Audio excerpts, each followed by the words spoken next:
Praise the Lord. The best wishes to you and your family members in the name of God. దేవుని నామమునకు మహిమ కలుగును గాక.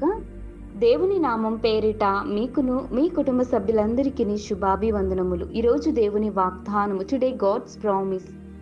నీ దేవుడైన యెహోవా కనికరము గల దేవుడు గనుక నిన్ను చెయ్యి విడువడు. ద్వితీయోపదేశకాండము 4వ అధ్యాయం 31వ వచనం. Jehovah your God will not let you go, for he is a merciful God. Deuteronomy chapter 4 verses 31. నందు ప్రియా సహోదరి సహోదరులారా, ఈ ఉదయకాల సమయంలోను దేవుడైన యెహోవా ప్రతి ఒక్కరితోనూ సెలవిస్తున్న వాగ్దానం ఏమిటి అంటే, నీ దేవుడైన యెహోవా కనికరము దేవుడు గనుక నిన్ను చెయ్యి విడువడు అని దేవుని యొక్క లేఖన భాగం సెలవిస్తుంది. చూడండి ప్రియా సహోదరి సహోదరులారా, మన దేవుడు కనికరము కలిగిన దేవుడని, ఆయన దయామయుడు. ఆయన ప్రతి ఒక్కరిని చెయ్యి విడిచే దేవుడు కాదండి. ఆయన తోడు, ఆయన నీడ ప్రతి